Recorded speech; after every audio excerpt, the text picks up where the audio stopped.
Welcome to Matt in Medicine. Today we're going to be recording our final set of questions from the biology and biochemistry section of What's on the MCAT. If you haven't seen the rest of the series, be sure to click back through the playlist and try your hand at some of these practice problems. Question 1. In a population at Hardy-Weinberg equilibrium, the frequency of the allele for albinism, a recessive trait, is 0.01. What is the expected frequency of the individuals who are heterozygous carriers of the allele? Now, the main thing with this problem is to note that it's not even how many individuals carry the allele. It is how many alleles total exist for the trait of albinism. This means if we say P is the dominant trait and Q is the recessive trait, this is a claim that Q is equal to 0.01, which means P, the remaining frequency of alleles at this locus, is 0.99. Then, if we want to find any frequency for any actual individual, we simply need to know, is this a P squared individual, one where they have the dominant trait only, a Q squared individual where they have only the recessive trait, or is this a 2PQ, the two ways that you can have a heterozygous mix of those two alleles? Once we do the math, crunch it out, we should get 0.0198 simply by following the Hardy-Weinberg equation. Number 2. The pentose phosphate pathway is a metabolic pathway parallel to glycolysis. What are its primary products that are utilized in other cellular processes? Is it A, ATP and NADH, B, FADH2 and acetyl-CoA, C, NADPH and ribose 5-phosphate, or D, pyruvate and lactate?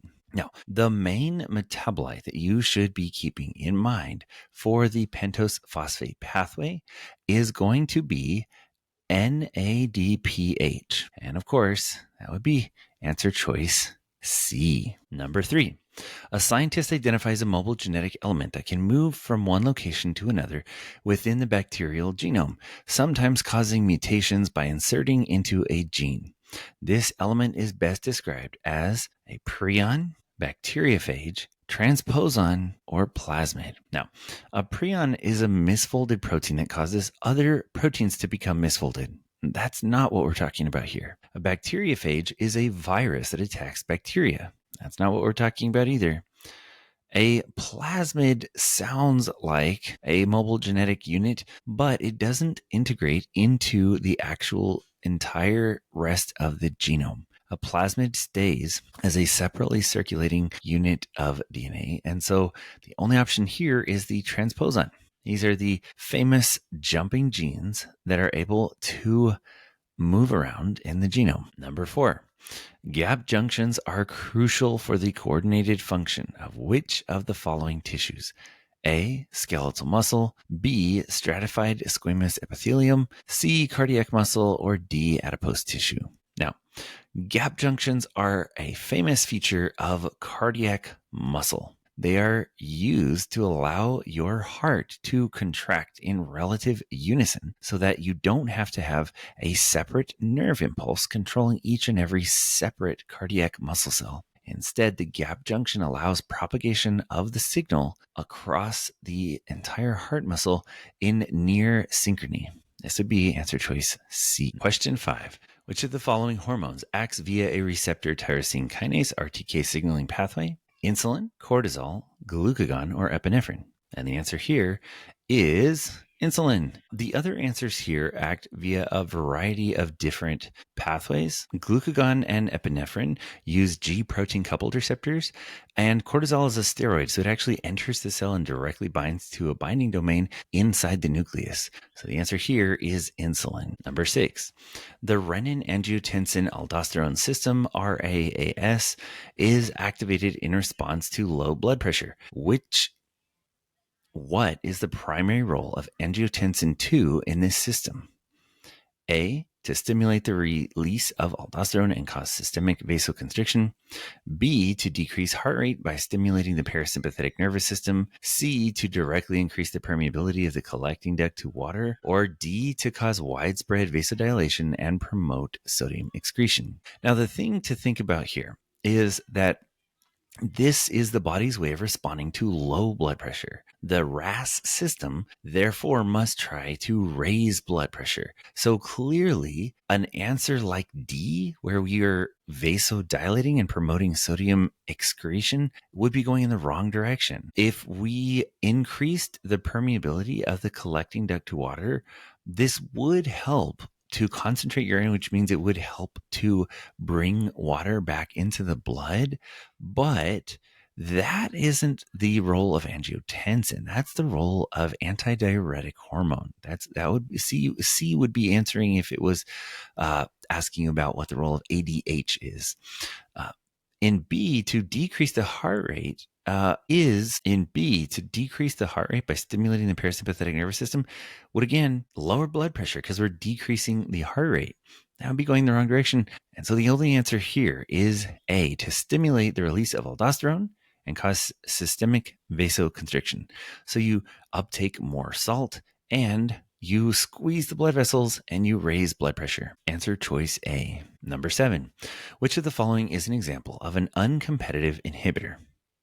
A, an inhibitor that is structural analog of the substrate. B, an inhibitor that binds to an allosteric site on the enzyme, regardless of whether the substrate is bound. C, an inhibitor that binds only to the enzyme substrate complex at an allosteric site.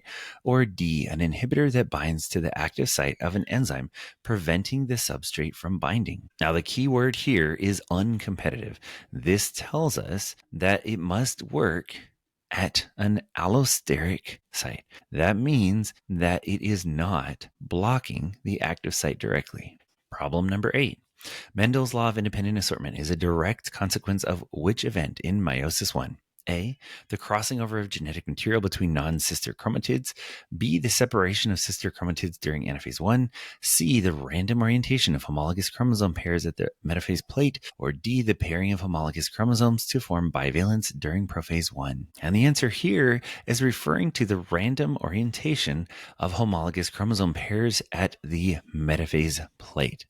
The idea here is that you don't automatically only inherit the alleles from, for example, your mother's side, or only inherit the alleles from your father's side, because if this happened, there wouldn't be independent assortment of traits between the maternally inherited version of a trait, paternally inherited version of a trait. The reason there is random, independently assorted variation between whether you got your mother's or father's trait passed on to your offspring is because of this random orientation of homologous chromosome pairs at the metaphase plate. Number 9. Which of the following cell types is responsible for producing the myelin sheath in the central nervous system? A, astrocytes. B, Schwann cells. C, oligodendrocytes. Or D, microglia. Now, the myelination of the nerve axon allows the nerve signals to pass more quickly. And there are specialized cells that perform this, but they're different in the peripheral nervous system, that is, in the rest of the body where nerves are, say, running through your arms or your legs, and the nervous system inside of, for example, your brain, your central nervous system. An easy way to remember which is to remember Spock. The Schwann cells myelinate inside the peripheral nervous system, while the oligodendrocytes myelinate inside the central nervous system. Since this question is asking us about this central nervous system, the answer here would be C. Oligodendrocytes are responsible for producing the myelin sheath in the central nervous system. Number 10. During the absorptive fed state, which metabolic hormone is dominant and what is its primary effect on the liver? A. Epinephrine, which stimulates glycogenolysis. B. Insulin, which stimulates glycogen synthesis and glycolysis. C. Cortisol, which stimulates gluconeogenesis using amino acid precursors. Or D. Glucagon, which stimulates glycogenolysis and gluconeogenesis. Now, the key to this question is that they're saying you're already fed. So, because you're already fed, insulin is going to be high. It is going to be trying to store away the extra glucose that was made and is floating around in the blood, and it's going to store it in the form of glycogen. This would be answer choice B. 11. The technique of southern blotting is used to detect A, the sequence of nucleotides in a DNA fragment, B, specific proteins in a sample, C, specific DNA sequences in a sample, or D, specific RNA transcripts in a sample. And the answer choice here is, of course, that southern blotting is to pick up on DNA sequences in a sample. The idea here is that the gel electrophoresis separates DNA fragments, and then you can use a labeled probe to find the sequence that you're looking for. Number 12, a cell that is terminally differentiated and not actively dividing, such as a mature neuron, is considered to be in which phase of the cell cycle? A, G1, B, S phase, C, G0 phase, or D, G2 phase. And of course, the quiescent cell phase is G0. You have exited the active phase and are not looking to synthesize or divide or produce a daughter cell. This is the G0 phase. 13.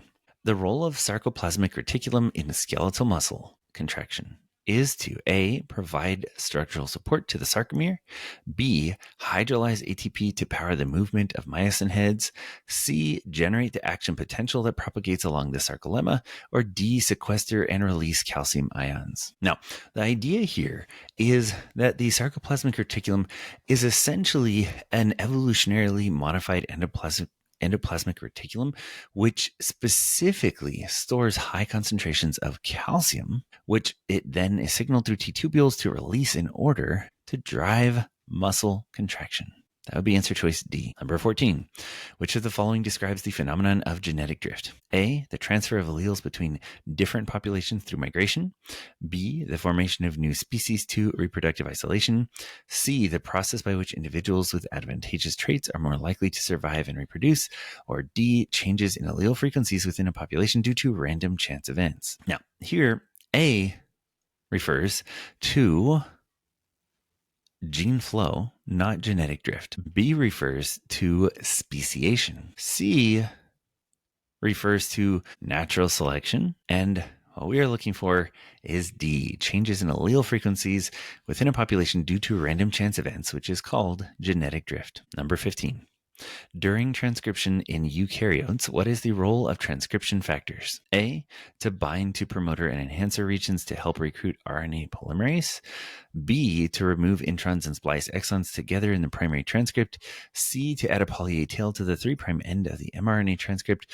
Or D, to unwind the DNA double helix to create a replication fork. This problem is referring to transcription factors that bind to the promoter and enhancer regions in order to help recruit RNA polymerase to initiate the start of the production of a coding sequence to allow for the formation of a necessary peptide. Thank you so much for joining us today for the final set of practice problems for the bio and biochemistry section.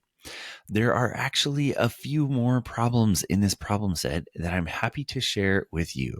If you'd like the direct interactive link to this problem set, please feel free to drop me a line at mcatboss.com. Mention that you saw Matt on the live and that you'd like to go ahead and get a linked copy of some of the practice problems, and I'm more than happy to share them with you.